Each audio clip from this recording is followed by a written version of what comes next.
요한계시록에는요, 두 개의 도성이 나옵니다. 하나는 바벨론이라고 불리는 도성이고요.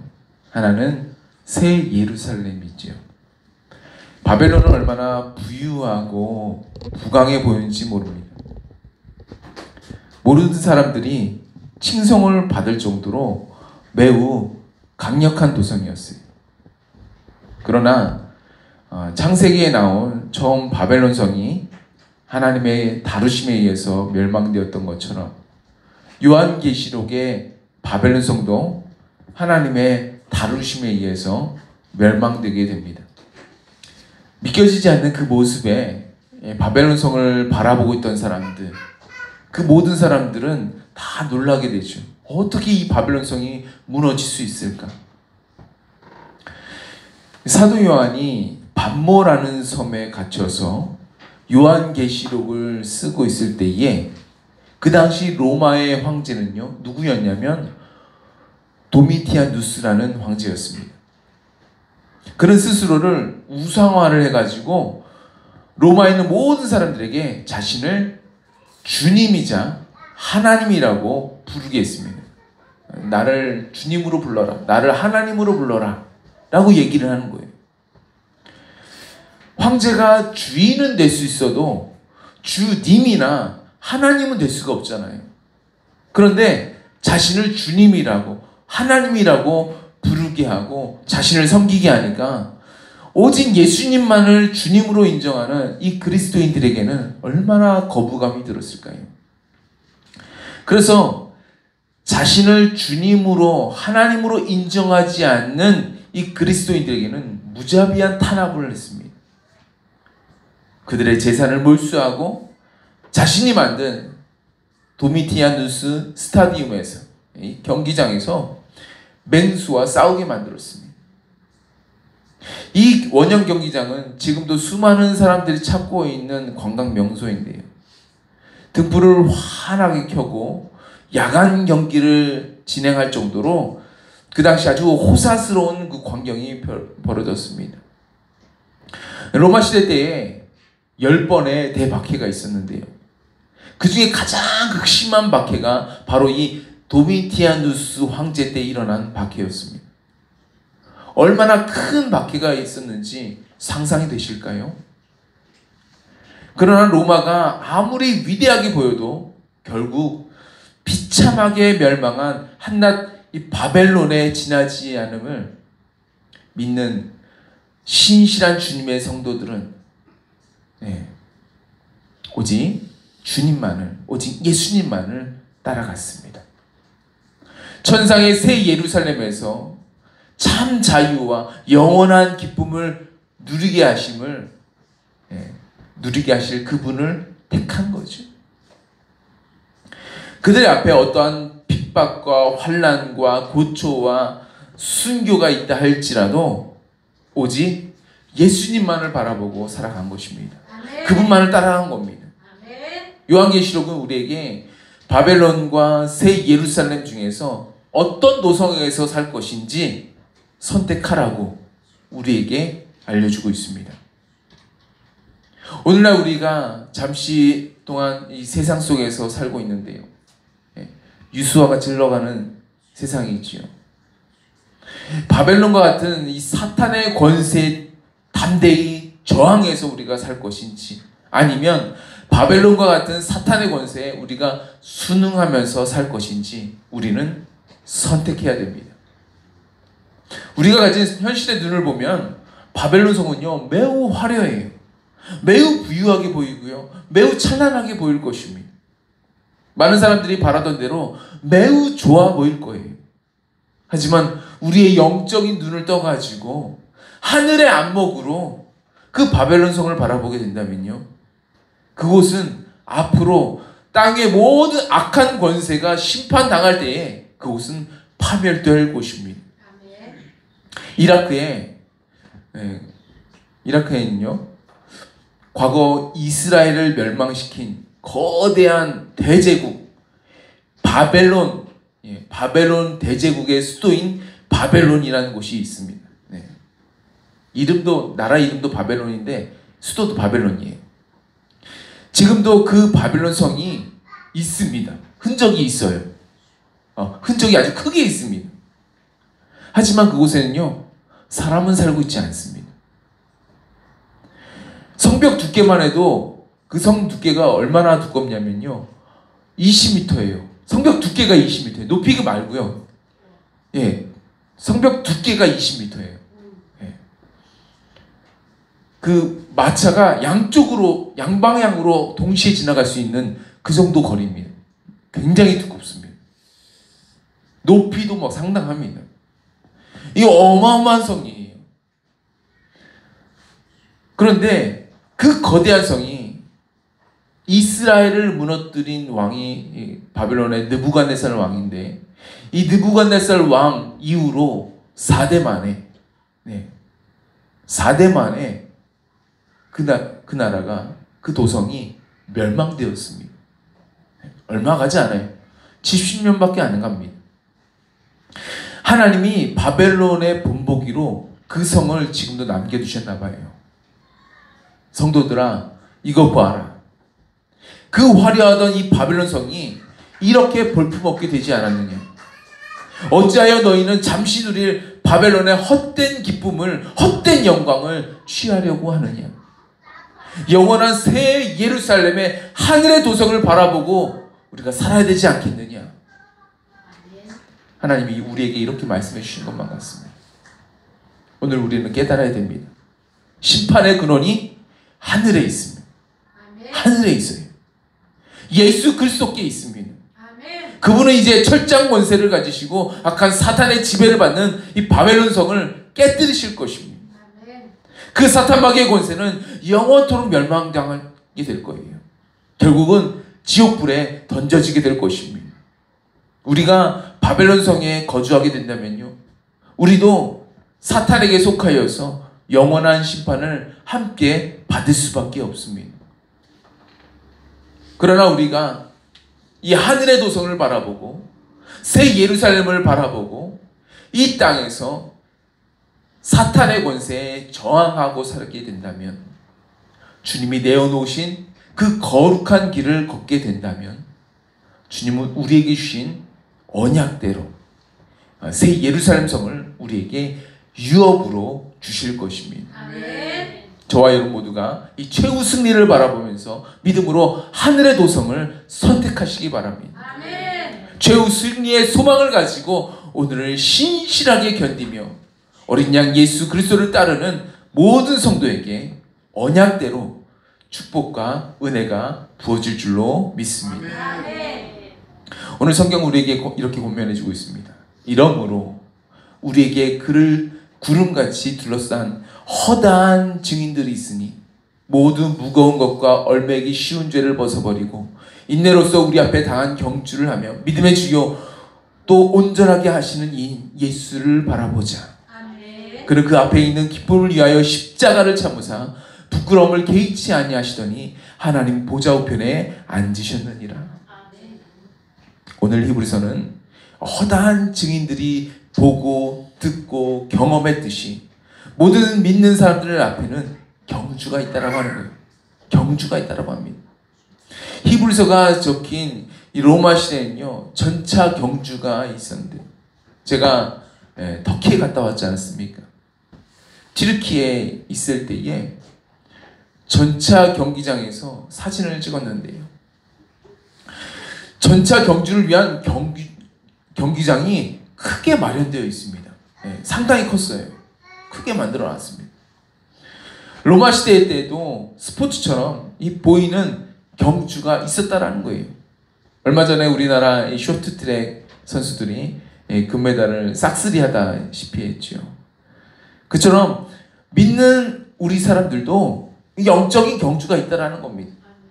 달려가야 할 경주가 있다라는 거예요. 우리 앞에 놓여진 영적 순례의 길이 있다라는 겁니다.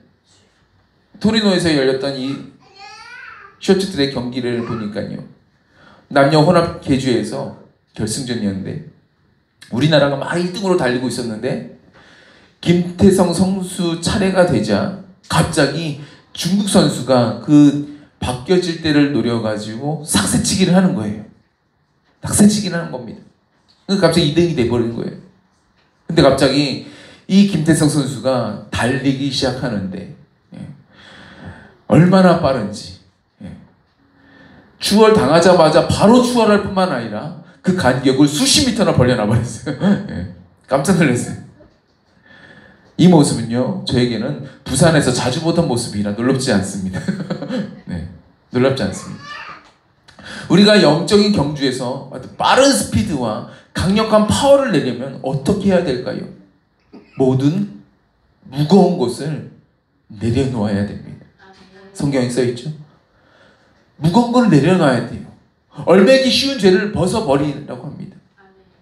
전에 부산에 내려와서 목사님들하고 처음으로 등산이라는 것을 해보는데 김해 천문대에 올라가는 코스였습니다. 높아 보이죠? 차도 갈 수 있습니다. 자전거도 갈 수 있습니다. 그런데 일정을 준비하신 목사님으로부터 엄청난 압박을 느꼈어요. 뭐라고 말씀하시냐면 내일 날씨가 매우 춥다라는 거예요. 두껍게 입으라는 겁니다. 그래서 2년 동안, 부산 내려온 지 2년 동안 한 번도 입어보지 않았던 두꺼운 패딩을 입고 온갖 준비물이 담긴 가방을 메고 김해 천문대에 올라갔습니다. 제가 얼마나 후회를 했을까요? 아무리 추워도 여긴 부산 옆인데 부산 옆이잖아요. 너무 오버했다라는 이 후회와 함께 그 무겁고 답답한 상황 속에서 이 산행을 마쳐야만 했습니다. 우리가 영적인 경주를 할 때에 영적으로 무거운 짐들이 있어요. 어떤 사람들은요, 너무나 똑똑한 나머지 자기가 가진 지식과 성경 말씀이 자꾸만 부딪히는 사람들이 있습니다. 자꾸만 부딪혀요. 내가 가진 지식하고 성경 말씀이 자꾸만 부딪혀요. 어떤 사람들은요, 이 성경 말씀과 내가 가진 감정이 자꾸만 부딪힙니다. 예를 들면 예수님은 뭐라고 말씀하십니까? 형제가 잘못했느냐? 형제의 잘못을 용서하라 말씀하세요. 몇 번 용서하라고요? 70번씩 7번이라도 용서하라는 거예요. 490번은 기본적으로 용서하라는 겁니다. 누가 490번을 잘못한 사람이 있을까요? 없죠. 그 정도 잘못한 사람은 없잖아요. 양심이 있지. 그런데 그 정도로 용서하라는 겁니다. 원수도 사랑하라고 말씀하시는 거예요. 그런데 이미 내 감정이 어때요? 뒤틀려 버렸잖아요. 한 번만 잘못해도 뒤틀려 버리잖아요. 이 뒤틀린 내 감정이 그것을 용납을 못하는 겁니다. 그 사람을 어떻게 사랑하고 그 사람을 어떻게 이해하고 그 사람을 어떻게 용납을 해요? 또 어떤 사람들은요, 내가 하고 싶은 삶이 있고 내가 누리고 싶은 일들이 있는데 성경이 말하는 대로 살기가 너무나도 어려운 거예요. 나는 나를 위해서 내가 하고 싶은 뷰티가 있죠. 화장이라든지, 화장만 있을까요? 앞트임도 있고요, 뒷트임도 있고요, 코너핀도 있고요, 다 있습니다. 여러 가지 많이 있습니다. 턱도 깎아야 되고요, 뭐 여러 가지 많이 있습니다. 내가 하고 싶은 뷰티, 내가 입고 싶은 옷, 내가 가고 싶은 여행, 이곳에다가 돈을 쓰고 싶은데, 거기에다가 올인하고 싶은데, 성경은 내가 다른 사람들을 구제하기 위해서 돈을 쓰라고 하는 거예요. 성경은 11조와 감사헌금과 절개헌금을 이야기를 하고 있습니다. 여기 부딪히는 거죠. 부딪힙니다. 쉽게 말해서 내 의지가 이 성경 말씀과 부딪히는 겁니다. 내가 가지고 있는 이 지식과 감정과 의지가 나의, 이걸 줄여서 말씀드릴게요, 지정의가 주님의 말씀에 순종이 되어지지 않는다면, 나의 지정의가 주님 앞에 엎드려지지 않아요. 그러니 신앙생활을 해도 그것이 나의 무거운 짐으로 남아있게 되는 겁니다. 이게 무거워요. 알긴 알거든요. 근데 순종이 안 되니까 무거워져요. 여기에다 더해서 내가 얽매여 버린 나의 죄악들이 있잖아요. 어떤 사람들은 게임의 종로를 떼고 어떤 사람들은 TV의 종로를 떼고, 이 죄악들은요, 나로 하여금 이 경주에서 낙오하고 좌절하고 포기하도록 만들게 합니다. 예수님이 나를 따라오라고 했던 이 부자 청년 한번 보세요. 부자 청년. 예수님은 아무에게나 나를 따라오라고 말씀하시지 않습니다. 하지만 그 청년에게만큼은 나를 따라오라고, Follow me, 나를 따라오라고 말씀하셨습니다. 그런데 그 청년이 따라갈 수 있었습니까? 아니요. 가지 못했습니다. 그 이유는 그 청년에게는 누릴 재물이 있었던 거예요. 많은 재물이 있었습니다. 부유함이 있었습니다. 그 청년은 자신이 가진 이 많은 재물로 인하여서 오히려 이것이 무거운 짐이 되어서 예수님을 따르기가 너무나도 어려웠던 거예요. 오늘 본문 말씀이 좀 길었는데요. 죄송합니다, 장로님. 네. 제가 에서 이야기를 함께 읽기를 바라는 마음에서 본문이 길어져 버렸습니다. 우리가 야곱과 에서 이야기를 보다 보면요, 야곱을 나쁘게 보는 경향이 있습니다. 야곱은 늘 집에서 지내는 사람이었잖아요. 집에서 지냈습니다. 에서는요, 밖에 나가가지고 사냥을 많이 했던 사람이었어요. 그런데 밖에 나가서 사냥을 하다가 짐승이 제때 잘 잡혀주면 얼마나 좋아요. 얼마나 좋습니까? 근데 밖에 나가서 짐승이 쉽게 잡혀지던가요? 부산에서는 낚시를 하는 분들은 많이 보게 되는데요. 낚시를 하면 바로바로 그냥 월척들이 막 얹어지게 되던가요? 그냥 어이구 월척이다, 어이구 월척이다, 또 흔들리네, 또 흔들리네. 그렇게 되던가요? 그렇지 않습니다. 짐승이 제때 잡히지 않으니까 배도 고프고 몸은 힘들고 고달프게 되는 거예요. 그렇게 하루 종일 고생을 하다가 집에 돌아왔어요. 그러면 집에 있는 하나밖에 없는 동생, 이 동생이 나와가지고 형님요 오셨습니까? 하면서 이거 받아줘야 되잖아요. 어서 앉아있어 하면서 받아줘야 되잖아요. 그런데 팥죽 가져온나? 가온나? 이거 하면 가져와야 되잖아요. 그런데 가져오지 않는 거예요.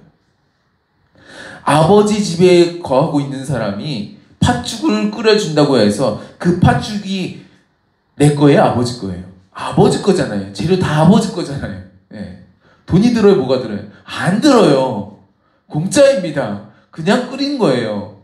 근데 어차피 그가 누리고 있는 모든 것이 다 부모님 소유예요. 그런데 하나밖에 없는 동생이 이 팥죽을 팔겠대요. 팔겠다고 하는 겁니다. 얼마예요? 돈이 아니에요. 돈이 아니라 무슨 양이나 염소 같은 그런 짐승이 아니라 장자의 명분하고 팔겠다라는 겁니다. 팥죽 한 그릇이 비싸도 너무 비싼 거 아니에요? 팥죽 한 그릇에 장자의 명분을 팔겠다고 하는 겁니다. 이건 완전히 바가지의 사기인 겁니다. 야곱에게는요, 형제간의 우애도 없고요, 의리도 없고요, 청렴한 양심도 없습니다. 아무것도 찾아볼 수가 없는 거예요. 배고파 죽을 것 같은 그 형에게, 그 사랑하는 형에게 지금 팥죽 한 그릇과 장자의 명분을 바꾸자고 얘기하는 거잖아요. 에서는 우선 살고 봐야 되니까 야곱의 말대로 바꿨습니다. 그래, 알았어, 내가 양보할게. 그래, 바꾸자. 바꿨습니다. 근데 성경은 오늘 히브리서는 뭐라고 말을 하고 있습니까? 그때 야곱이 무지무지하게 잘못했다고 욕을 한 바가지 쏟던가요? 아니요. 쏟지 않습니다. 성경은 어이없게도 반대로 얘기하고 있습니다. 한 그릇 음식을 위하여 장자의 명분을 판 에서를 향해서 그는 망령된 자다라고 얘기를 하고 있습니다. 하나님의 축복권이 그 당시 장자를 통해서 전해지게 되었는데 장자를 통해서 주어졌습니다. 근데 에서는 장자였어요. 첫째잖아요. 장자였습니다. 근데 그깟 그 한 그릇 음식을 위해서 하나님의 축복과 하나님의 은혜와 하나님의 보호하심과 하나님의 권능과 하나님의 기적을 바꾸어 버렸더라고. 그래서 그는 망령된 자라고 말씀하고 있습니다. 나중에 이삭이 아들들을 이제 축복을 하려고 할 때 사실 아들들이라고 말하기는 그래요. 아들입니다. 장자만 축복하려고 그랬습니다. 그래서 에서에게 너 좀 사냥한 것 좀 가져와라. 그거 내가 먹고 너를 위해 축복할 것이다. 그래서 에서가 나가서 사냥하러 간 거예요. 축복은 에서가 받으려고 했던 것이었습니다. 그런데 야곱이 에서와 이삭 몰래 훔쳐가지고 연기해서 저 에서예요 하면서 연기해가지고 축복을 받게 됐죠. 에서는 나중에 돌아와서 아버지, 야곱에게 축복하시면 어떡해요? 저한테 축복해주세요. 다들 저한테 축복해주세요.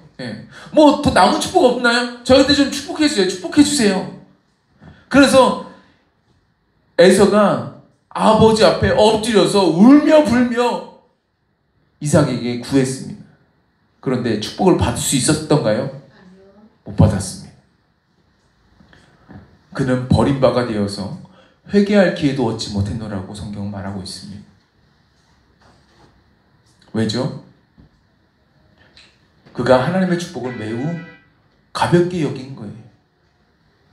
가볍게 여겼습니다. 하나님의 축복을 한 그릇의 음식에도 미치지 못하는 것처럼 매우 가볍게 여겨서 팥죽 한 그릇에 팔아버린 겁니다. 구대 사람들이 그 맛있는 팥죽이 뭘까? 그 맛있는 요리가 뭘까? 엄청나게 궁금해했어요. 그 요리가 무엇일까 생각하던 중에 렌틸콩 팥죽을 떠올렸습니다. 이스라엘 요리 전문가가 만든 50가지 요리 중에서 이스라엘 그 요리 중에서 렌틸콩 팥죽의 그 향과 맛이 가장 으뜸이라고 얘기를 하더라고요. 요즘 젊은 사람들은 전국의 음식 맛집, 뭐 커피 맛집, 빵 맛집 뭐 찾아다니는 사람들이 참 많은데요. 요즘 젊은 사람들이라면 이 에서의 마음이 이해됐으리라 생각이 됩니다. 얼마나 맛있었으면 그 마음 이해한다고 생각할 겁니다. 그런데 세상의 맛과 세상의 향기가 얼마나 아름답고 얼마나 사랑스럽고 얼마나 자극적이라 할지라도 그거 하나 때문에 하나님의 축복과 하나님의 사랑과 하나님의 보호하심과 하나님의 인도하심과 하나님의 기적, 하나님의 권능, 하나님의 음성, 하나님의 은혜를 바꾸어버려요? 그거 하나 때문에 천국과 지옥을 바꾸어버려요? 어떻게 그거 하나 때문에 천국과 지옥을 바꿔버릴 수 있냐고요? 절대로 그럴 수가 없는데 실제로 그런 짓을 했기 때문에 에서는 망년된 자라고 불리는 것입니다. 반대로 야곱은요, 어떻게든 정말 할 수만 있으면 하나님의 축복을 내가 받고 싶어서 어떻게든 수단과 방법을 가리지 않더라도 어쨌든 하나님의 축복을 내가 받고 싶어서 형을 속이고 아버지를 속여서라도 나중에 보면 천사의 바짓가랑이를 밤새 붙들어서라도 천사가 축복하지 않으면 가지 못하게 밤새 붙들어서라도 하나님의 축복을 받고 싶은 거예요. 그 열망, 그 갈망함을 주님이 보시니까요. 그 야곱의 마음을 주님이 보시니까요. 하나님이 야곱을 축복 안 할래야 안 할 수가 없다라는 겁니다. 아멘. 천국은요, 사모하는 자의 것입니다. 아멘. 분명히 말씀드리지만 사모하는 자의 것이에요. 갈망하는 자의 것입니다. 천국은 침노하는 자의 것입니다. 하나님의 축복과 하나님의 은혜와 하나님의 사랑과 하나님의 음성, 하나님의 보호하시, 하나님의 인도하시, 하나님의 기적과 능력, 권능, 이 모든 것은요 세상에 속한 것이 아니라 눈에 보이지는 않지만 그것을 바라보고 사모하고 갈망하고 침노하는 자의 것입니다. 그것을 얻기 위해서라면 어떻게든 어떤 상황이든 어떤 순간이든 그것을 놓지 않고 그것을 포기하지 않는 자의 것이라는 말입니다. 주님 우리에게 주신 새 언약, 이 십자가의 언약도 마찬가지. 어떤 고난이 찾아와도 어떤 어려움이 찾아온다 할지라도 어떤 오해요, 어떤 핍박과 어떤 환난을 당한다 할지라도 그 언약을 사랑하고 그 언약을 갈망하고 그 언약 안에 거해서 그 언약이 주는 유업을 마침내 받아 누리기를 사모하는 그런 사람을 주님이 기뻐하신다는 것입니다. 그걸 주님이 보고 계시다는 것입니다. 불꽃 같은 눈으로 그 모습을 보고 계시다라는 겁니다. 찾고 계세요. 그런 사람 주님이 원하시는 것입니다. 그런 사람이 그 언약이 주는 엄청난 은혜와 축복과 상급을 받아 누리는 거예요. 만약 내게 아까 말씀드렸던 어떤 무거운 짐들이 있나요? 내가 가진 지식과 성경 말씀이 부딪혀요? 나는 사회주의, 유물론, 공산주의가 맞다고 보는데 성경은 아니라고 말하고 있잖아요. 사회주의, 유물론, 공산주의를 가지고 천국에 들어갈 수 있습니까? 없다면요. 그렇다면 제가 무엇을 놓아야 될까요? 당연히 내가 가지고 있는 지식을 내놓아야 되겠죠.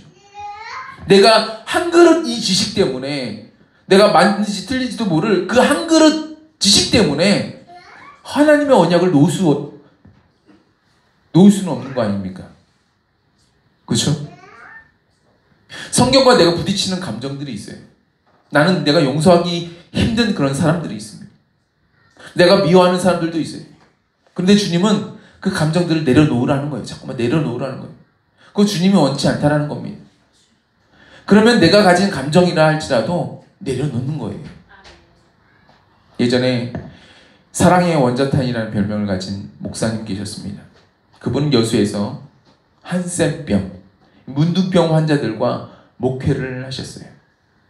여수에서 바닷가 가까운 마을에서 목회를 하셨습니다. 어느 날 6.25가 일어나서 공산당이 순천까지도 지나가게 되었죠. 북한 육사단이 이 전라도 쪽을 쭉 돌아가지고 순천까지, 여수 순천까지 지나가게 되었습니다. 그리고 마산을 향해서 공격하게 되죠. 그래서 마산에서 유해군과 싸우게 되는데, 공산군이 지나가니까 이 공산군은요, 자기네가 다 하는 게 아니라 공산당원을 세워요. 그래서 그 사람들이 그 공산당과 반대되는 세력들을 없애버리게 만듭니다. 그 반대되는 세력이 어디예요? 교회죠. 없애버리는 역할을 하게 됩니다. 그래서 그 공산당원이, 공산당의 앞잡이가 된 그 공산당원이 손양원 목사님의 아들들도 죽이는 거예요. 그래서 공산당원에 의해서 손양원 목사님의 두 아들이 죽임을 당합니다.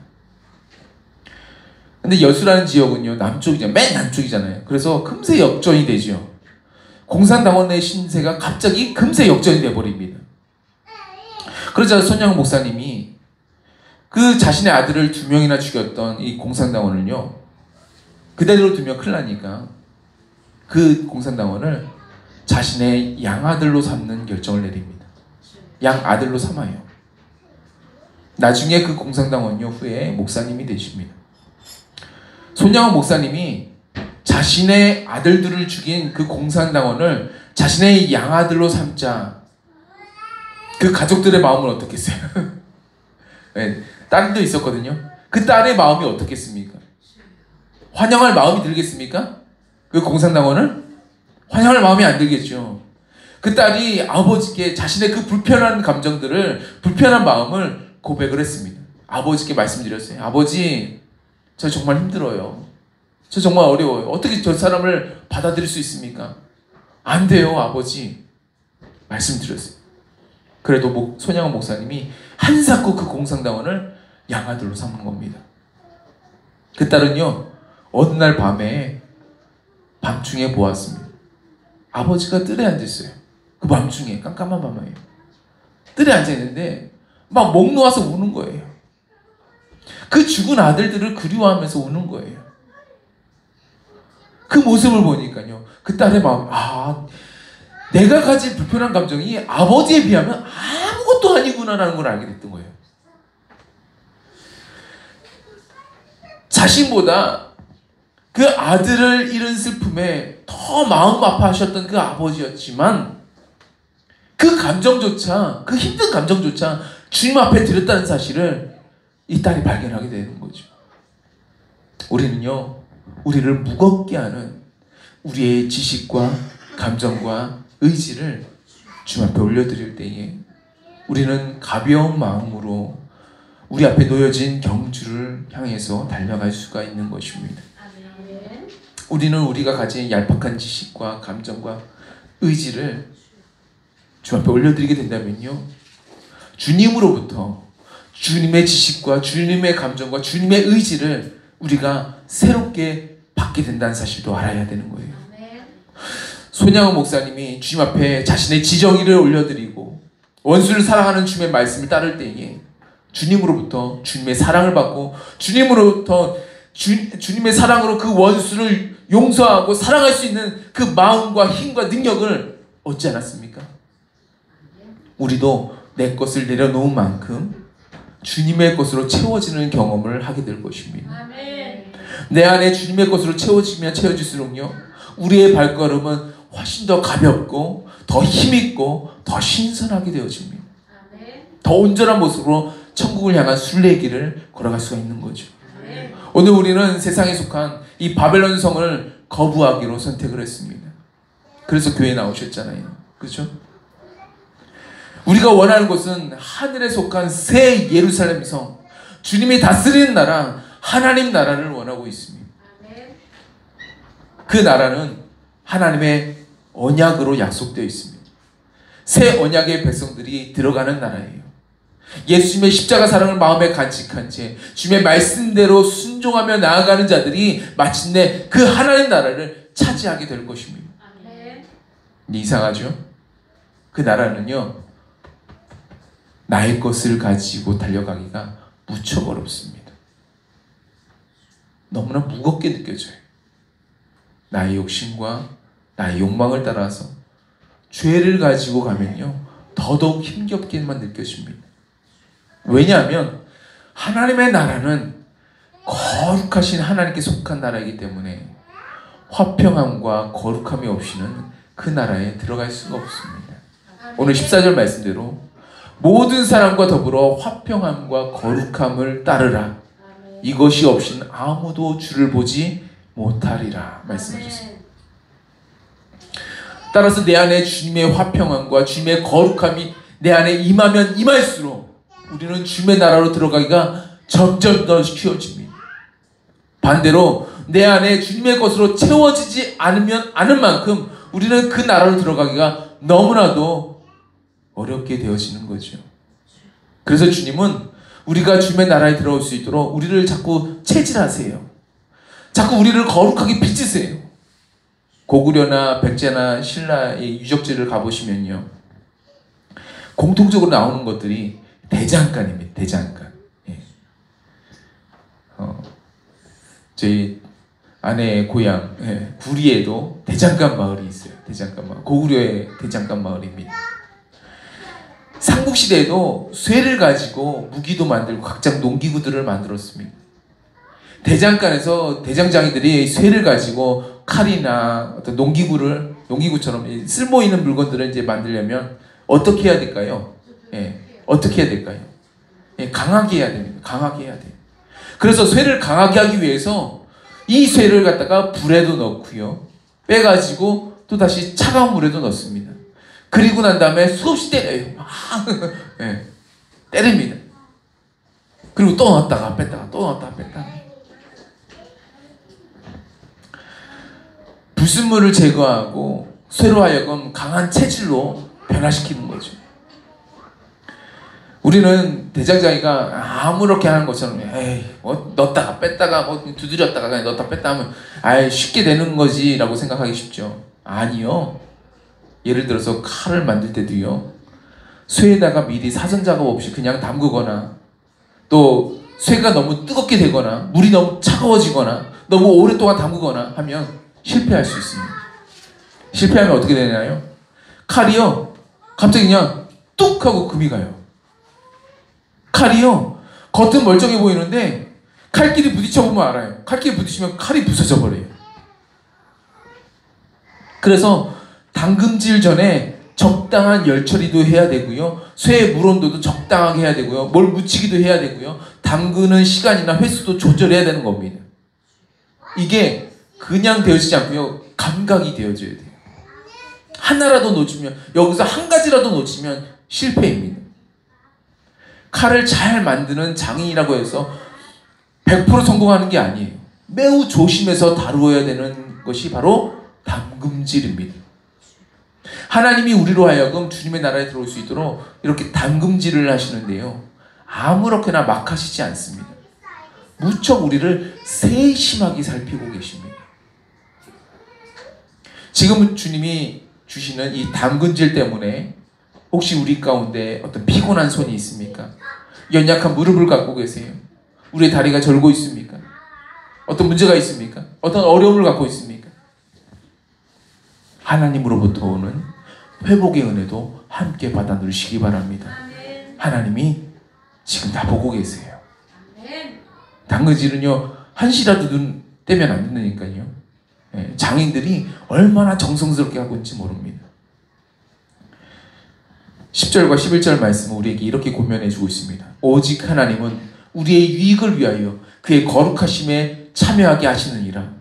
무릇 징계가 당시에는 즐거워 보이지 않고 슬퍼 보이나 후에 그로 말미암아 연단받은 자들은 의와 평강의 열매를 맺느니라. 아멘. 하나님의 연단을 받아서 거룩하게 되셔서 하나님의 도성, 그분의 나라에 들어가시는 저와 여러분 모두가 되시길 주님의 이름으로 축복합니다.